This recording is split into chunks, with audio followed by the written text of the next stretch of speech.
आपण अशा एका विधेयकाबद्दल जाणून घेणार आहोत ज्याची संपूर्ण देशात चर्चा सुरू आहे।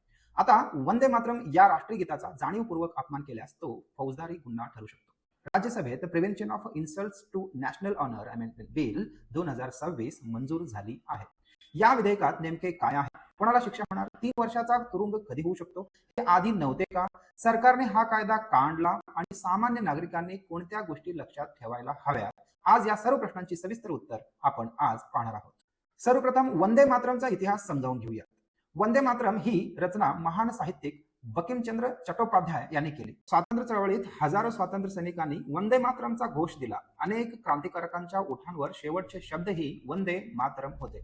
24 जानेवारी 1950 रोजी संविधान सभेने जन गण मन हे राष्ट्रीय गान आणि वंदे मातरम हे राष्ट्रीय गीत म्हणून स्वीकारले। या कायद्यामध्ये राष्ट्रीय ध्वज, भारताचे संविधान, राष्ट्रीय गान, जन गण मन याचा अपमान करणे गुन्हा मानला जात होता। मात्र राष्ट्रीय गीत वंदे मातरम या कायद्याच्या संरक्षणात स्पष्टपणे समाविष्ट नव्हते। या दुरुस्तीमुळे आता वंदे मातरमलाही राष्ट्रीय गानाप्रमाणे कायदेशीर संरक्षण मिळणार आहे। खालील कृती जाणीवपूर्वक केल्यास गुन्हा मानला जाईल। काय केल्यास? वंदे मातरमचा अपमान करणे, गीताचे गायन मुद्दाम रोखणे, गीत सुरू असताना जाणीवपूर्वक व्यत्यय आणणे, कार्यक्रमात जाणून बुजून गोंधळ निर्माण करणे। लक्षात ठेवा, या विधेयकात जाणीवपूर्वक हा शब्द अत्यंत महत्वाचा आहे। म्हणजे चुकून, न कळत किंवा अनावधानाने घडलेल्या गोष्टी आणि मुद्दाम केलेला अपमान यामध्ये कायदेशीर फरक असतो। अंतिम निर्णय तपास आणि न्यायालयीन प्रक्रियेनंतरच होतो। गुन्हा झाली मग शिक्षा किती असेल? या विधेयकानुसार दोषी ठरल्यास 3 वर्षापर्यंत कारावास, दंड किंवा दोन्ही शिक्षा होऊ शकतात। जर एखादी व्यक्ती पुन्हा त्याच गुन्ह्यात दोषी ठरली तर किमान 1 वर्षाच्या कारावासाची तरतूदही केली आहे।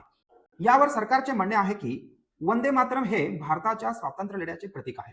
या गीतामुळे लाखो भारतीयांमध्ये देशभक्ती जागृत झाली, म्हणून राष्ट्रीय गानाप्रमाणेच राष्ट्रीय गीतालाही समान कायदेशीर संरक्षण मिळाले पाहिजे। मग आपण काय लक्षात ठेवायचं, सामान्य नागरिकांनी काय लक्षात ठेवावे? या कायद्याचा अर्थ असा नाही की प्रत्येक छोट्या चुकीसाठी शिक्षा होईल। कायद्याचा उद्देश जाणीवपूर्वक अपमान, अडथळा किंवा व्यत्यय यावर कारवाई करणे हा आहे। राष्ट्रीय गीताचा आदर करणे ही प्रत्येक नागरिकाची नैतिक जबाबदारी आहे। मात्र कोणत्याही प्रकरणात गुन्हा झाला की नाही हे तपास यंत्रणा आणि न्यायालय उपलब्ध पुराव्यांच्या आधारे ठरवतात। मग आता महत्वाचा प्रश्न हा होतो, हा कायदा सर्वांवर लागू होईल का? फक्त गाणे न म्हणल्याने गुन्हा होतील का? विधेयकाचा भर जाणीवपूर्वक अपमान, गायन रोखणे किंवा व्यत्यय आणणे यावर आहे। केवळ गाण्यात सहभागी न होणे याबाबत या दुरुस्तीचा मजकूर वेगळा दावा करत नाही। या विषयावर वेगवेगळी मते असू शकतात, पण कायद्याची अचूक माहिती असणे हे प्रत्येक नागरिकासाठी महत्वाचे आहे।